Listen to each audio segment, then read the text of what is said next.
아담이 그의 아내에게 어떤 이름을 주며 그 뜻이 무엇입니까? 죠? 예, 하와라는 이름을 주죠.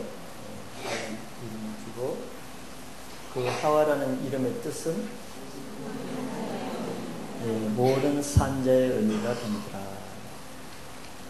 그 뜻은 산자, 사는 자 또는 생명이라는 뜻이 있습니다. 생명. 그 이름에는 다 뜻이 있다 그랬죠. 원래 죄로 인해서 죽어야 되는데 하나님이 그 아담에게 하신 그 말씀을 듣고 아담이 그것을 믿고 또 하와에게 죽음이라는 뜻의 이름을 주는 것이 아니고 하나님의 약속을 믿고 생명이라는 뜻의 하와라는 이름을 주는 것은 의미가 있는 것입니다.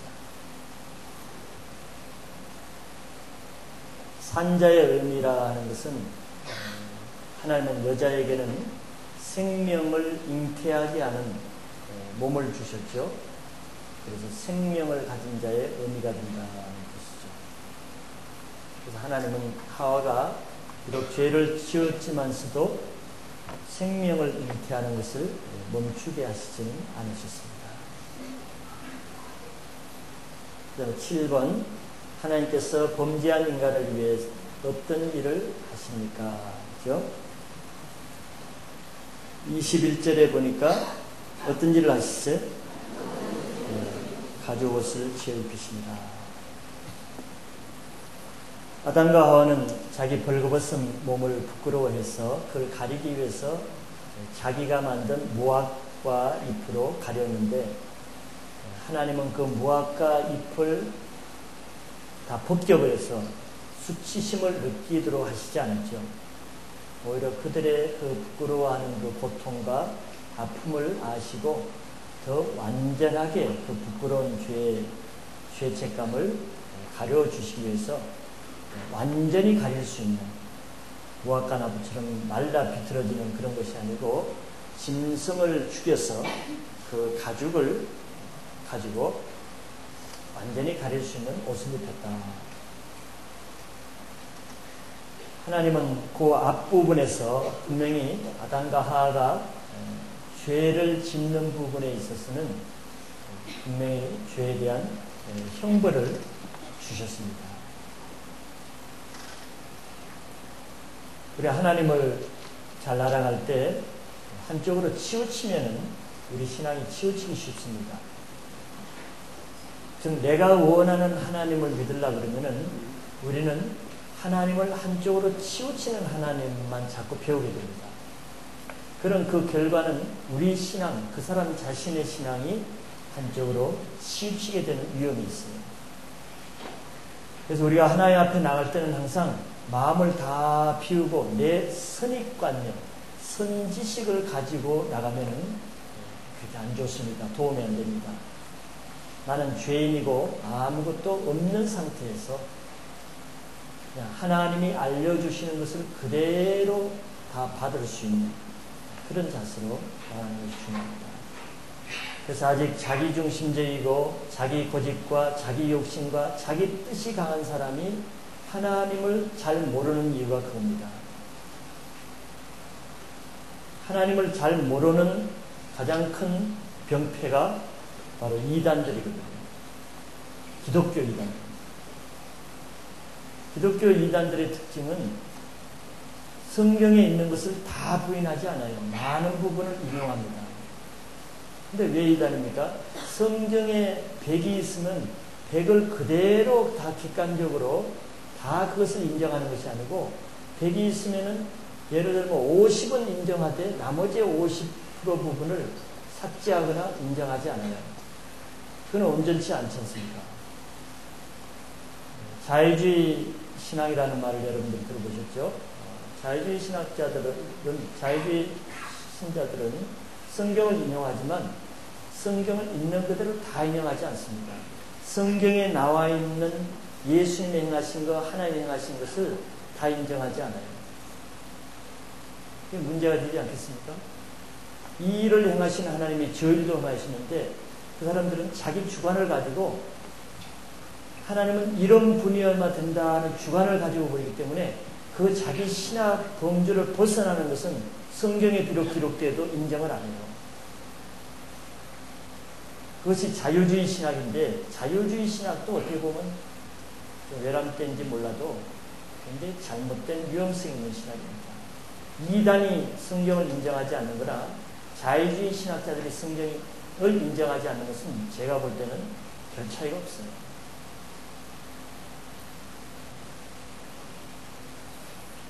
예를 들어 자유주의 신학자들은 홍해가 갈라지는 거 잘 안 믿으려고 합니다. 예수님이 오병이어 기적을 베푼 거 잘 안 믿으려고 해요. 근데 성경에 나와 있잖아요. 여러분들 믿으시죠? 네. 이렇게 믿어지는 게 축복입니다. 근데 다 믿어지는 게 아니에요. 신학자라 할지라도 그걸 안 믿습니다. 예수님이 행했다고 인정을 하지 않는 거예요. 나는 자유주의 학자들은 도시락을 싸와서 도시락을 나눠 먹었다. 근데 성경에 어디 도시락 싸왔다는 말이 어디 있습니다. 근데 그런 식으로 우리가 본문에서도 본문 요 앞에 19절 전반까지는 하나님이 다른 성품이 나오죠. 공의의 성품이 나옵니다. 죄를 지은 뱀과 여자와 남자에게 아주 강한 저주를 행하죠. 굉장히 강한 모습이 나오죠. 어떻게 보면 무서운 모습이 나오죠. 평생 그렇게 살다가 죽게 만듭니다. 이게 성부 아버지의 성품 중에 하나입니다. 이게 물론 다는 아니죠. 이게 공의의 하나님입니다. 하나님의 성품 중에는 이 성품이 있는 것을 우리가 그대로 받아야 돼요. 그대로 배워야 됩니다. 하나님의 이런 강한 아버지의 성품이 있다는 것을 그게 하나님이시니까 그대로 받아야 됩니다. 그런데 오늘 22절에 오면은 또 다른 성품이 나옵니다. 그 죄인들을 그렇게 강하게 저주를 주고 그렇게 강하게 심판을 하시니까 하나님이 전혀 다른 면으로 바로 그 죄인, 딴 사람도 아닌 바로 그 아담과 하와 그 죄인에게 또 굉장히 따뜻한 사랑을 베풀고 있어요. 가죽옷이라는 것은 짐승을 죽여야만 얻을 수 있는 거잖아요. 그러니까 그 아담과 하와를 위해서 다른 생명을 희생하는 것입니다. 다른 생명도 귀하죠. 귀한데도 그 생명을 희생하기까지 그 아담과 하와의 옷 하나 지으려고 그 치마 하나 만들려고 다른 귀중한 생명을 희생하기까지 했습니다. 이게 그 하나님의 사랑의 성품이 나타나고 있는 거죠. 즉 하나님은 공의의 하나님이시기 때문에 우리 죄를 벌하지 않으면 안 되는 분명한 공의가 있습니다. 죄에 대해서는 타협하지 않습니다. 이 하나님을 우리는 찬양해야 됩니다. 그래야 우리에게 죄가 우리를 근접하지 못합니다. 그럼에도 불구하고 또 그 하나님은 우리를 너무 사랑하시기 때문에 죄를 지었음에도 불구하고 죄 지은 그 영혼은 또 사랑하시는 이 하나님도 또 우리가 믿고 인정하셔야 되는 거예요. 그래야 우리는 사단의 고소로부터 자유하게 됩니다. 이 하나님의 사랑의 성품을 잘 받아들이지 않으면은 우리가 다 죄인이죠. 예수 믿어도 우리는 죄인이지 않습니까? 그러니까 죄를 아직도 예수 믿으면서도 죄를 안 지을 수 있는 사람은 아무도 없죠. 아무도 없습니다. 크고 적은 죄를 지을 수밖에 없어요. 행동으로 또 마음속으로 할 수 있습니다. 그런데 우리가 하나님의 공의의 성품만 자꾸 바라보면 아이고 내가 이런 죄를 했으니까 하나님이 오늘 나를 벌하시겠지, 나를 또 징계하시겠지, 나를 뭐 병들게 하지 않을까, 어떤 뭐 또 사고가 나지 않을까, 이런 생각을 가질 수가 있습니다. 그래서 성경에 하나님은 많이 그렇게 하십니까? 이것만 가지면은 불안과 두려움과 정죄감에 빠집니다. 나는 하나님 사랑하지 않을 거야. 내가 이렇게 죄를 짓고 하나님 말씀을 불순한데 하나님 나 같은 거 뭐 인정하시겠어? 벌이나 주시지? 이렇게 이제 자책감과 자기 고소에 빠지게 됩니다. 하나님이 그럽니까? 아니에요. 하나님의 사랑의 그 성품을 믿지 못하는 사람에게 사단이 그 사람을 그렇게 농락하는 것입니다.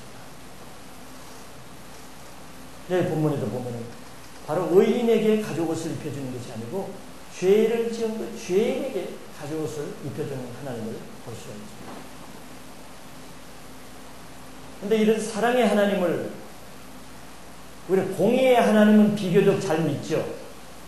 사람에 따라 다르지만 비교적이라고 했습니다.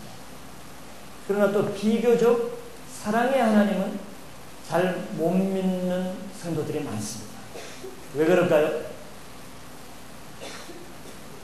여러분들 안 그래 봐서 또 대답을 못 하시나요?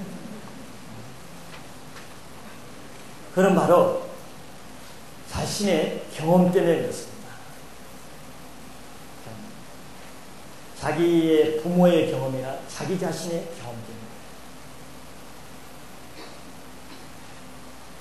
내가 다른 사람의 죄를 잘 용서해주고 품어주고 사랑해주는 그런 인격의 사람은 하나님의 사랑의 인격을 쉽게 받아들일 수 있습니다. 왜? 내가 그렇게 할 수 있으니까 하니까. 또 우리 어머니가 늘 그랬으니까. 우리 아버지가 늘 때릴 때는 때려도 나를 또 사랑해 주시고 품어주고 또 용서해 주니까 쉽게 그럴 수가 있습니다. 그러나 어떤 사람이 공의의 하나님은 잘 믿으면서 사랑의 하나님에 약합니까? 그와 반대인 경험을 가진 사람입니다. 우리 아버지는 늘 잘한 것은 칭찬을 안 하시고 못한 것만 자꾸 야단치시고 혼을 내시고 책망하셨다.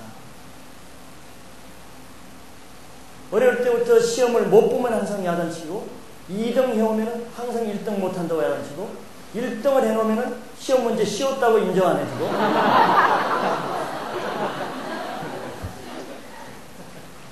이런 아버지의 경험이 있으면 하나님도 그럴 것이라는 것 때문에 그 한 면만 자꾸 보게 됩니다. 물론 공의 하나님이 없는 것은 아니에요. 그러나 그것만 자꾸 부각해요. 그리고 여러분들 자기 자신의 경험이 있습니다. 내가 다른 사람의 잘못이나 약점이나 허물이나 죄를 나에게 죄진 자를 잘 용서해 주지 못하는 사람이 있죠. 용서가 잘 안 되는 사람. 그 사람 어떻게 판단하고 정죄하고 못되게 하고 시기하고 해코지하고 심지어는 더 심하게 나오면 저주하고 그러죠. 내가 그러면은 하나님도 그럴 것이라고 생각합니다. 왜 내가 그러니까? 자기가 거짓말 잘하는 사람은 보세요. 하나님 말씀 믿기가 쉽지 않습니다. 자기가 거짓말하는 사람은 딴 사람 말을 잘 못 믿죠. 저 사람도 거짓말 할 것이라는 생각이 듭니다. 내가 남을 잘 미워하는 사람은 저 사람도 나를 미워할 것이라는 이 정죄감을 시작합니다. 나중에 가인의 감정이 나와요. 남에게 자기를 투사하는 거거든요. 투사 현상입니다. 자기에게 있는 현상을 남에게 투사하는 거예요.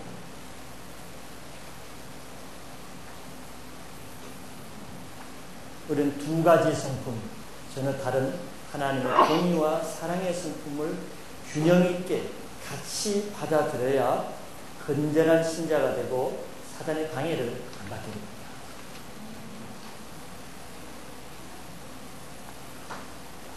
우리 전도폭발 훈련 본문에 나오는 말이 아주 좋은 말이죠. 요 대목이 나오죠. 하나님이 공의로우셔서 우리 죄를 벌하시지만 사랑이 많으셔서 용서하시고 사랑하시는 분입니다. 하나님은 죄인을 사랑하시는 분이라는 것을 쉽게 받아들이면요, 그것이 복음입니다. 예수님이 그랬잖아요. 나는 의인을 부르러 온 것이 아니고 죄인을 불러 회개시키기 위해서 왔다. 이게 죄인에게는 최고의 복음이거든요. 예수님 분명히 이렇게 말씀하신 거 믿죠? 네. 그런데도 우리는 어떤 사단의 방해를 받냐면, 아니야, 그래도 하나님은 착하고 잘하는 사람을 사랑하고 나 같은 죄인은 사랑하지 않을 거야. 이런 아주 확고한 믿음을 가지고 있다. 그 믿음은 어디서 났는지 거짓된 믿음이죠. 그는 바리새인에게서 온 믿음입니다. 그는 율법적이고 도덕적인 설교를 계속 교회에서 들은 사람은 그런 믿음을 가지고 있습니다. 요즘 많은 교회들이 회개 설교를 잘 안 합니다. 십자가 메시지를 거의 많이 안 합니다. 사랑, 격려, 위로, 치유 이런 메시지를 많이 합니다.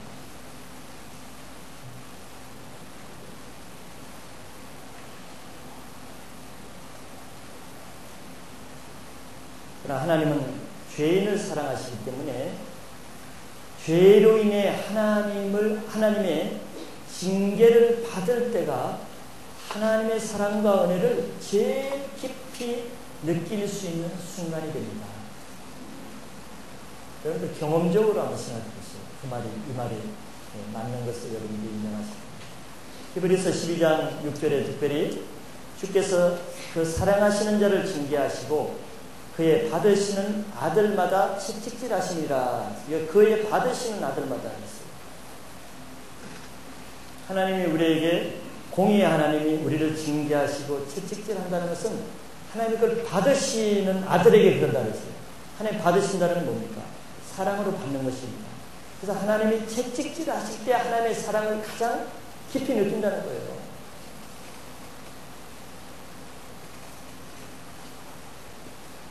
여기 짐승의 가죽을 옷을 입혔다는 것은 예표적인 것이죠. 바로 예수 그리스도, 어린 양 대신 예수 그리스도를 상징하는 것이죠. 그래서 오늘 소감 간증 나눈 분들이 다 정말 주님이 아니면 간증 나누기가 쉽지 않은 내용들이죠. 무화과 나무로 가리려고 그러면 가릴 수 없는 내용들입니다.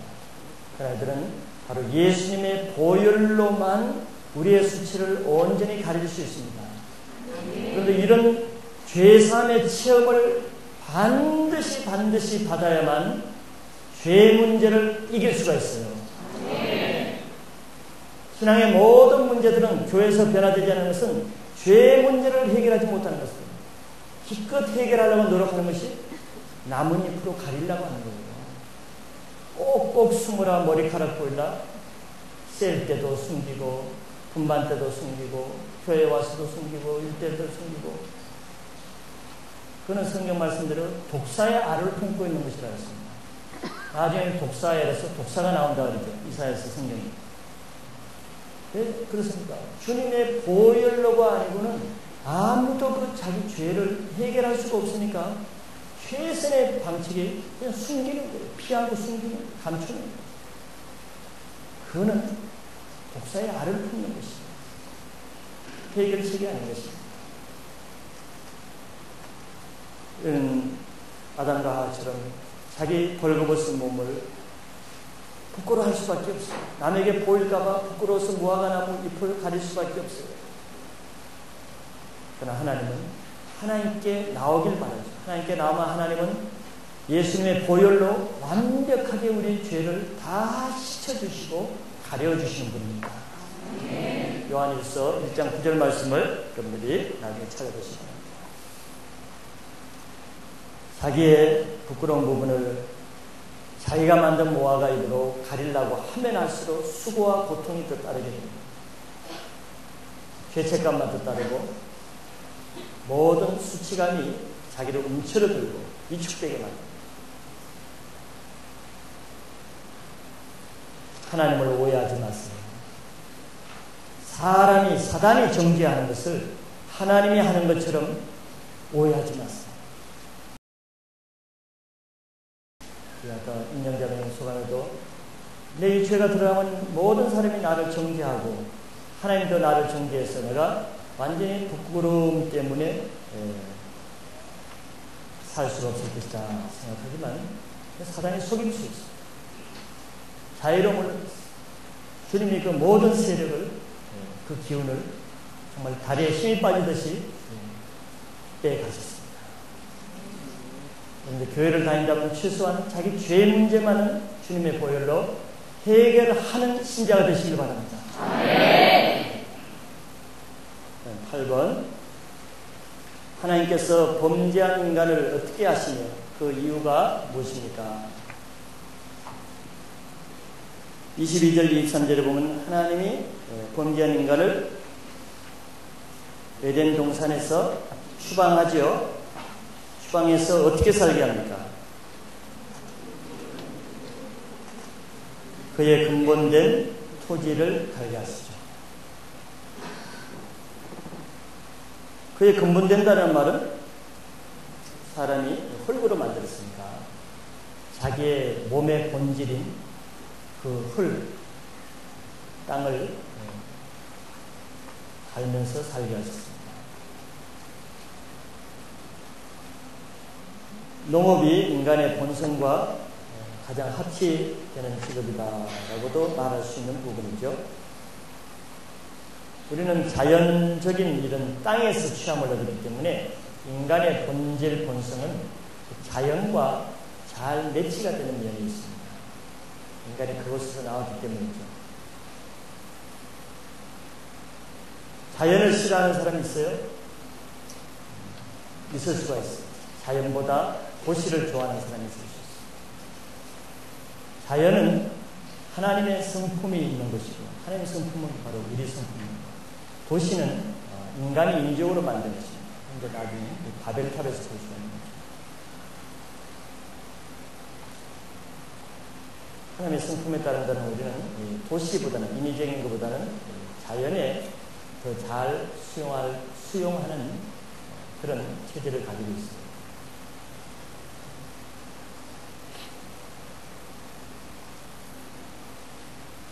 그래서 사람들이 황토방을 또 자주 하더라고요. 그래서 제가 산을 가다 보면요, 맨발로 걸어다니는 사람이 많았어요. 흙을 밟으면 좋대요. 흙과 흙이 만나니까. 과학적인 것은 제가 모르겠지만 하나님이 근본된 토지를 갈겠다. 그냥 토지를 갈겠다 해도 되는데 그의 근본된 토지를 갈겠다. 요 원리를 제가 잠깐 생각해 보겠습니다. 하나님이 모든 것을 공급해 주시는 에덴의 풍요로운 삶을 이제 빼앗기게 되는 거죠. 그래서 인간은 땅을 파고 땀을 흘리면서 노동을 하면서 살아야 먹고 살 수 있는 위치로 전락하게 됐습니다. 사람의 환경이 현격하게 전락했습니다. 땅에 엉겅퀴와 가시를 내기 때문에 이 세상에 사는 동안에는 고통이 없을 수 없습니다. 뭐 돈이 많고 명예가 있고 그와 상관없습니다. 모든 사람은 이 땅에 사는 동안 평생은 가시와 엉겅퀴가 내는 아픔, 고통을 받게 되어 있습니다. 병으로, 물질로, 인간관계로 여러 가지로 고통을 받게 되어 있습니다. 그걸 이상히 여길 수 없습니다. 이 세상에 유토피아를 생각하는 것은 성경적이 아닙니다.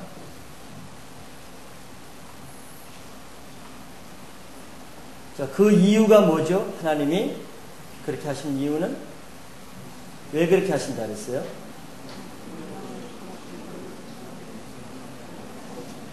예, 그렇죠. 사람들이 죄를 지어서 선악을 아는 눈을 가졌기 때문에 죄악된 인간이 생명나무를 따먹지 못하게 하기 위해서 그 동산에서 쫓아냈어요.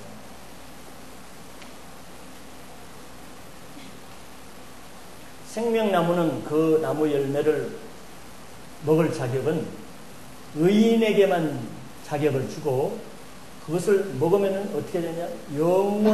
영원히 살게 되거든요. 그런데 의인이 그것을 먹고 영원히 사는 것은 축복이지만 죄인이 그것을 먹고 고통을 받으며 영원히 산다는 것은 또 다른 불행이 되는 거죠. 그러므로 에덴 동산에서 죄인을 쫓아내는 것이 어떤 면에서는 하나님이 죄인을 보호하는 차원이 있는 것입니다.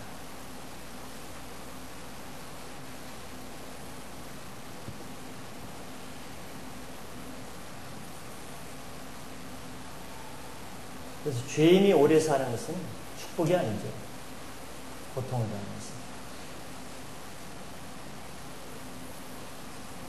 9번, 하나님께서 범죄한 인간을 에덴 동산에서 내보내신 후 그 동산을 어떻게 하십니까? 그 동산에서 다 쫓아냈죠. 쫓아내고 그 동산을 하나님이 어떻게 하시죠?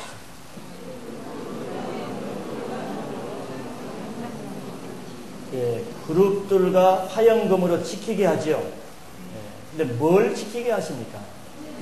예, 생명나무의 길을 지키게 하는 거죠. 목적이 뭐라는 것이죠? 앞에 문제와 연결해 볼 때 목적이 죄인이 생명나무를 먹지 못하게 할 목적이다. 오늘 주일 말씀에서도 요한계시록 2장 7절에 생명나무는 누구에게만 주시는 허락하시는 거죠? 이기는 자에게, 죄와 이기는 자에게, 이기는 자만 자격입니다. 그래서 죄에 진 아담과 하와 후손들이 생명나무를 먹지 못하게 그룹들과 화영금으로 지키게 하셨어요.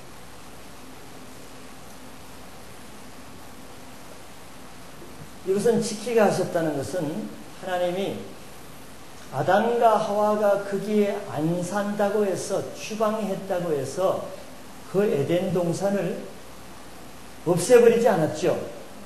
파괴하지 않았어요. 사실 쓸모없을 것 같은데 이제 쓸모없으면 파괴하실 만도 한데 하나님이 천사들로 보호하게 하셨단 말이죠. 단지 죄인들이 들어와서 생명나무를 따먹지 못하게 할 뿐이지 에덴 동산 자체를 없애지 않았다. 자, 두 번째, 이것이 어떤 의미를 주죠?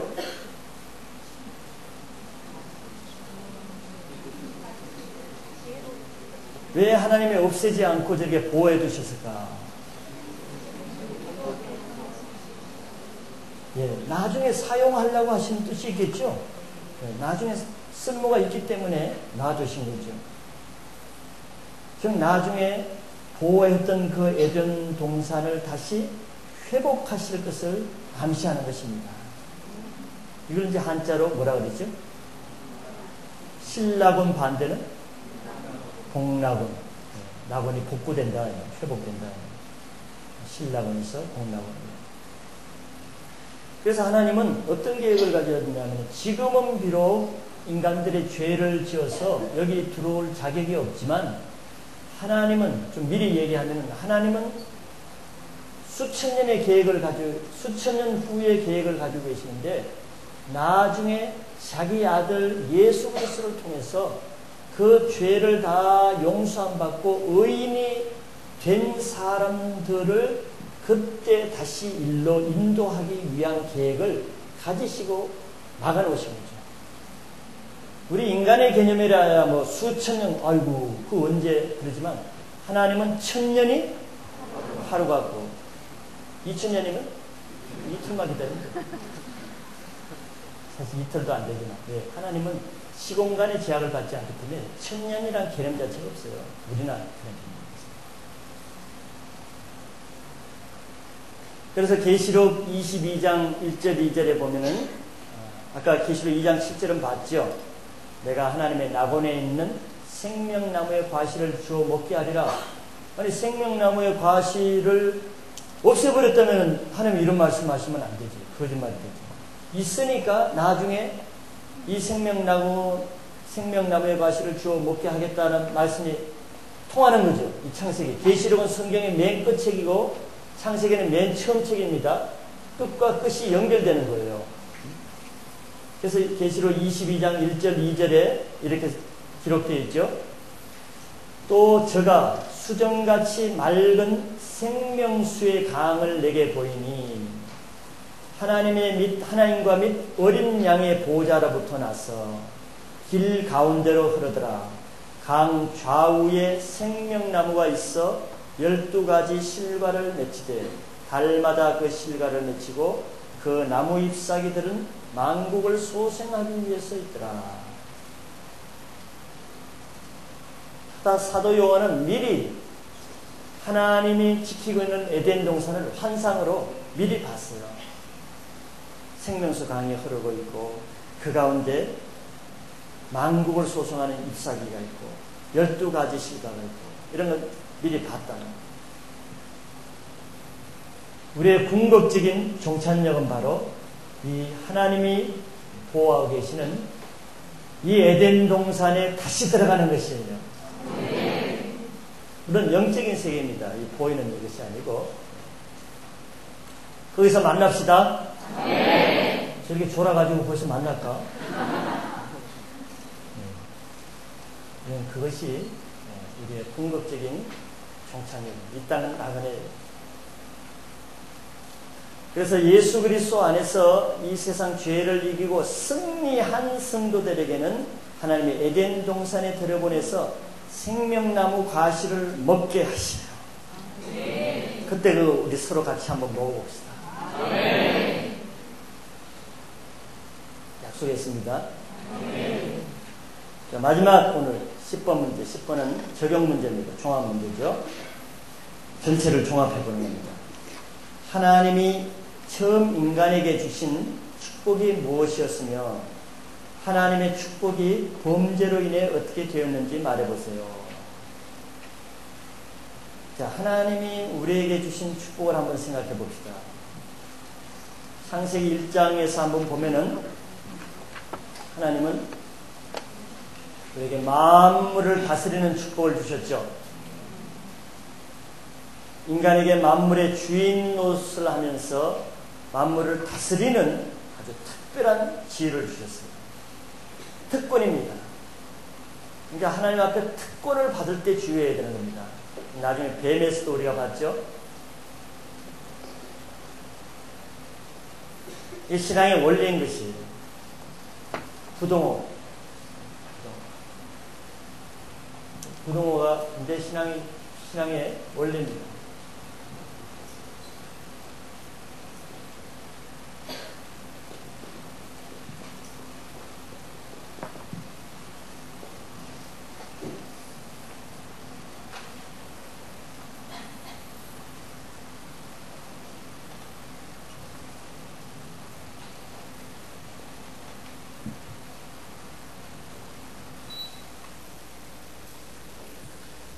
그래서 인간은 하나님을 섬기며 만물을 다스리는 그런 특권으로 행복하게 살 수 있는 모든 것을 하나님 허락해 주십니다. 그럴 때 만물도 우리 인간 때문에, 무슨 인간 때문에? 인간이 하나님께 잘 순종하는 그 덕분에 만물도 가장 편안하고 만족한 상태로 존재하게 됩니다. 동식물 하고. 그러니까 인간에 의해서 모든 만물들이 좌우되게 됐어요. 그 운명이. 대리 주인입니다.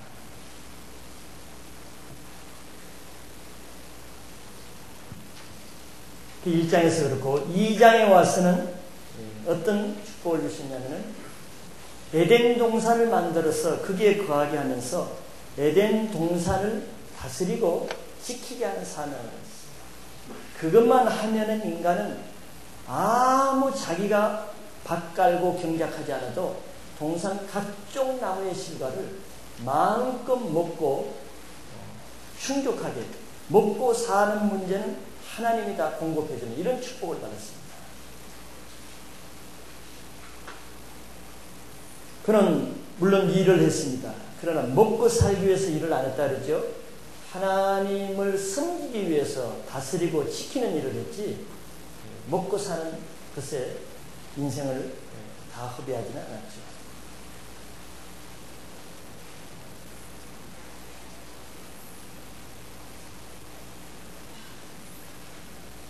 자, 그런데 그 하나님의 축복이 범죄로 인해서 어떻게 되었는지 말해보세요.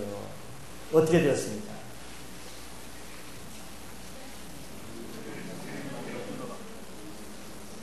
지난주에 본 것처럼 인간이 범죄함으로 인해 무슨 땅이 저주를 받아서 인간을 반역하게 됐죠.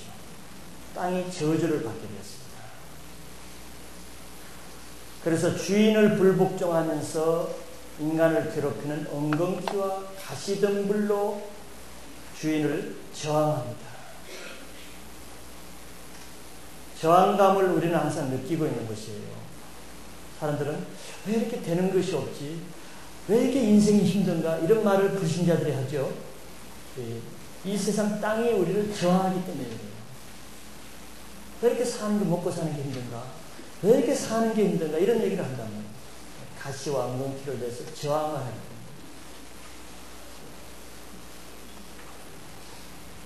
인간이 주인된 하나님을 불순종할 때 하나님은 만물에 대한 영적 권위를 뺏어왔습니다. 만물이 이제 사람의 말을 안 듣는 거예요. 그러니까 사람의 뜻대로 되는 게 없다 그러죠. 이 세상에 말은 안 듣습니다. 원래는 다 말을 듣게 되어 있잖아요. 그래서 그전에는 이 모든 만물은 인간을 위해서 존재하고 인간을 돕고 섬기고 인간이 필요한 것을 공급하는 존재로 있었는데 이제는 만물이 그것을 포기했습니다. 저항을 합니다. 반항을 합니다. 그래서 이마에 땀을 흘려서 기껏 하면은 가시와 엉겅퀴 간신히 먹을 것밖에 없어요.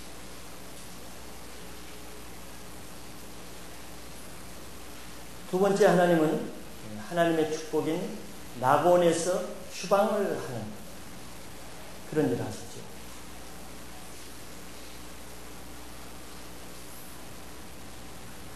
이것은 첫째는 이 낙원에서 추방된 것은 추방되는 것으로부터 파생되는 것은 하나님과 친밀한 관계성을 상실하게 됩니다.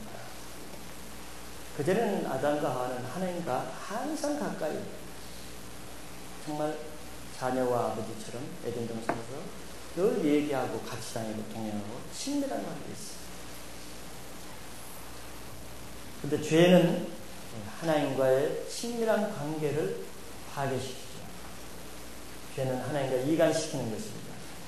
그래서 이사야서 59장 2절에 이렇게 말씀하고 있죠. 오직 너의 죄악이 너희와 너희 하나님 사이를 내었고 너희 죄가 그 얼굴을 가리워서 너희를 듣지 않으시게 하느니. 우리 죄가 하나님과 우리 사이를 멀리 떼어놨대. 친밀한 관계가 이제 못 되는 거예요. 소원한 관계가 되는 거죠.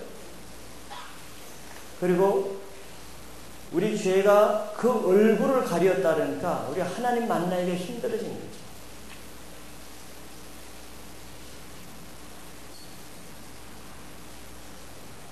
제가 금요철 때도 말씀드렸지만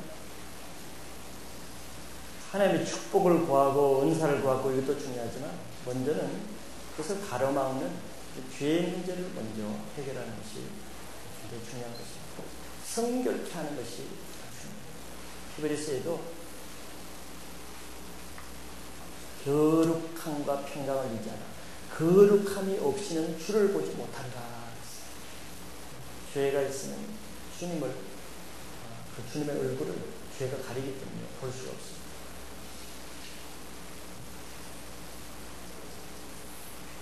신앙생활 더 깊이 들어가면 들어갈수록 차이가 뭔 줄 아세요? 여러 가지가 있지만 큰 차이 같아요. 얼마나 더 성결하냐, 거룩하냐, 이 차이가 굉장히 큽니다. 하나님 쓰시는 사람일수록 거룩이 더 성결하게 되어 있는 것이에요. 다른 능력이 아니라.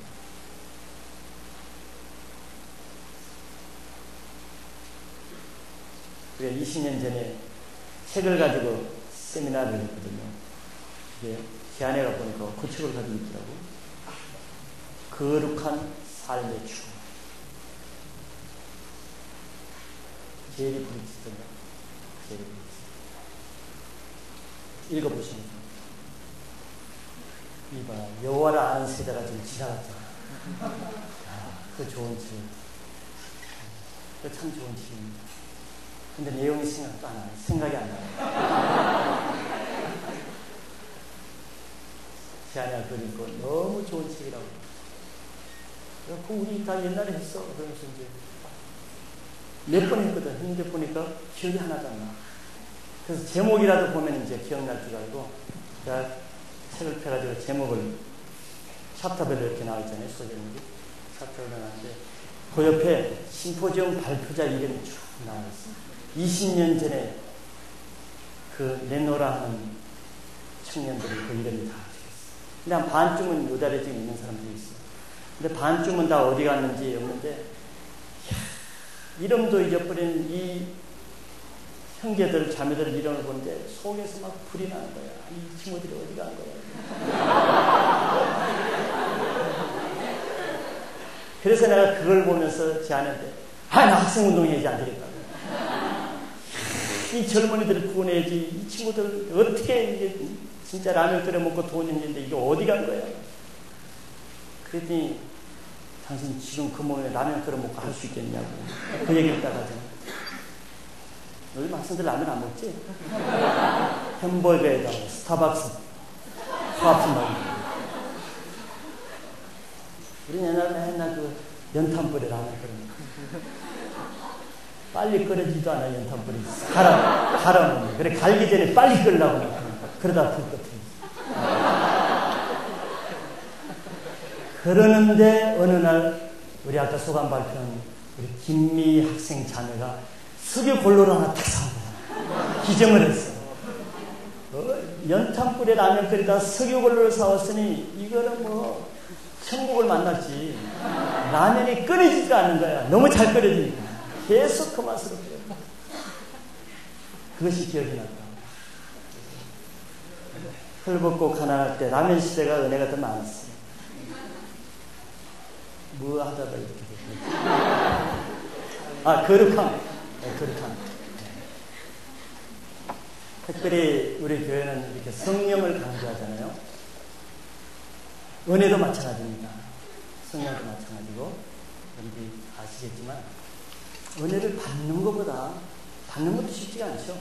받는 것보다 더 중요한 것은 유지하는 거잖아요. 오늘 뭐 은혜 받아도 어떤 경우는 뭐 일주일 가기 힘들거든요. 아니면 뭐 하루 가기.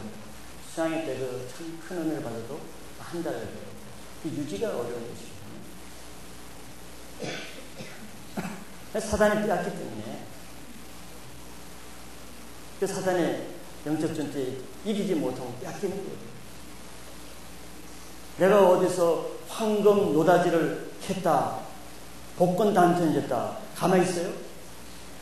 다 알고 따라옵니다. 사단은 내가 은혜 받으면 집중적으로 나갑니다. 또 내가 성령 은혜 받죠? 은사 받고 성령 능력 받죠? 굉장히 위험한 것입니다. 바로 내가 황금 덩어리를 가지고 있는 거나 마찬가지예요. 주위의 강도들이 나를 얼마나 노리겠습니까? 그런 위험이 있단 말이에요. 그 성령의 은혜나 또 은사나 이런 것을 유지하는 가장 큰 무기는 그냥 뭐 보디빌딩하고 총을 쏘고 이런 게 아니에요. 저는 두 가지로 말하고 싶습니다. 하나는 겸손이고 둘째는 거룩합니다. 죄가 없으면 달라지지 못해요. 내가 하나 앞에 걸리는 게 없으면 사단이 나를 걸 뻥거리가 없습니다. 거룩함. 굉장히 겸손입니다. 이게 왜 그런 줄 아세요? 우리는 사단과 반대로 할 때 능력이 있는 겁니다. 사단은 교만한 자이기 때문에 겸손하면 공격할 수 없어요.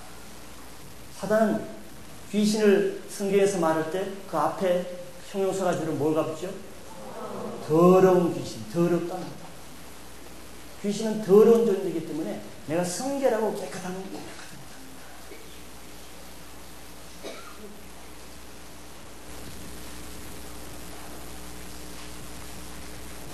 그렇게 겸손하고 거룩하게 될수록 하나님과 친밀한 관계가 굉장히 급속도로 빨라지고 회복됩니다.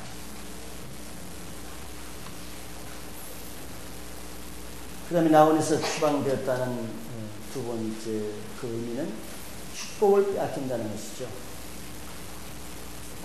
하나님의 축복은 하나님의 말씀을 지키며 순종하는 자만이 받을 수 있는 자격을 주십니다.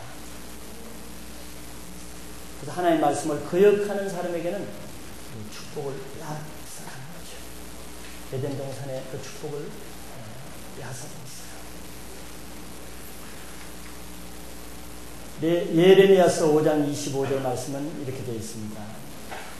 너의 허물이 이러한 일들을 물리쳤고 너희 죄가 너희에게 오는 좋은 것을 막았느니라. 우리에게 하나님이 좋은 것을 안 주시기 위해서 그런 게 아닙니다. 또 줄 능력이 없어 그런 것도 아니고 하나님 끊임없이 자기 자녀에게 좋은 은사, 우리 오늘 요즘 계속 큐티 내용도 고린도전서 12장부터 14장 은사장이거든요. 성령의 은사장.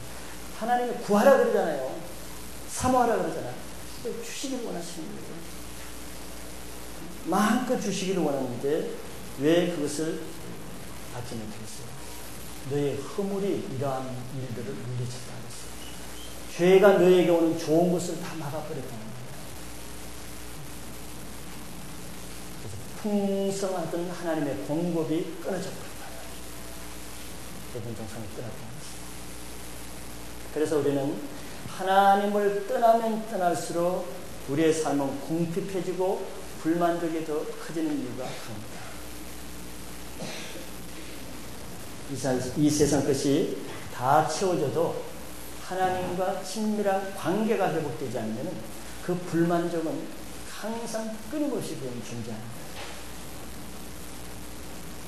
그러나 하나님 안에 있게 되면은 그때야 비로소 세상 것이 아무것도 없어져도 감옥에 있어도 병상에 있어도 지하 원룸에 있어도 많이 기쁘고 행복하죠. 없는 것 때문에 고통스럽지 않죠. 그런 경험이 있잖아요. 고난 가운데 하나님을 만날 때 불평이 안 나옵니다. 참 만족을 주죠. 골로새 2장 3절은 그 안에는 지혜와 지식의 모든 보화가 감추어 있느니라. 그거는 예수님 말입니다. 하나님. 우리 인간에게 필요한 모든 지혜와 지식의 보화는 오직 예수님 안에 감춰져 있어요. 알려져 있는 것이 아니라. 그래서 하나님께 순종하는 자에게만 그것을 주시는 거예요. 하나님. 감춰져 있어요.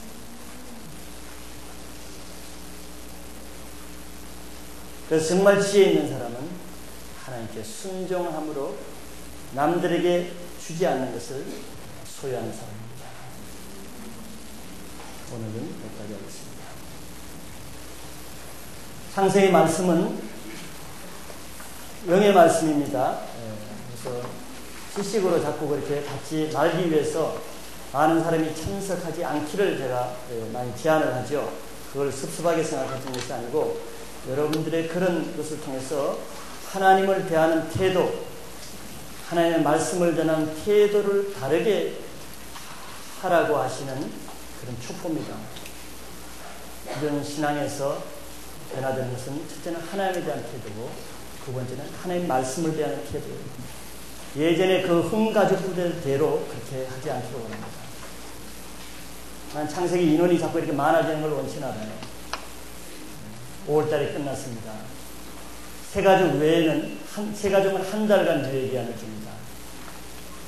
6월달부터는 5월달에 배운 것을 2번 이상 형식적으로 쓰지 마세요. 소감을 쓰기 위해서 최선을 다하고 자기 마음을 드리는 소감을 왜 쓰는 겁니까? 페이지 채우기 위해서가 아니에요. 넋두리나 공허한 지식 나열을 쓰지 마세요. 그런데 훈련받기 위해서 하는 것입니다. 하나님과 깊이 인격적으로 만나는 훈련을 시키기 위해서. 그래서 5월달에 배운 것을 2번 이상 그렇게 쓰신 분들만 다음 달에 참석하시고, 그리고 반드시 명찰을 받은 분들만 들어오세요.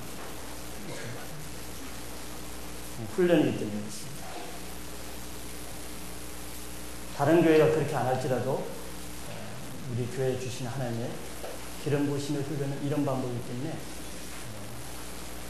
그것을 여러분들이 교회 흐름에 따라올 때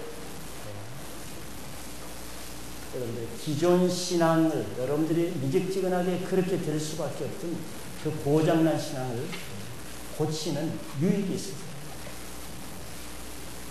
여러분들이 창세기를 정말 서론 부분을 여러분들이 처음 참석하는 사람들은 반드시 서론 부분을 읽었어요.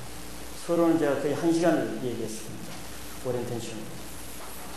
그것을 읽고 지식적으로, 형식적으로 하나님의 말씀에 대한 알고자 하는 정서로 그렇게 하지 마세요. 갑지불을 하고 순종하고자 하는 자세를 할 때 누가 하나님의 그런 사람을 새롭게 역시해주실 거예요. 목적은 그겁니다. 궁극적으로는 여러분들이 강한 신자가 돼야지, 그러지 않으면 한 1, 2년은 자작하다가 다 사단의 밥이 됩니다. 그걸 원치 않는 거예요.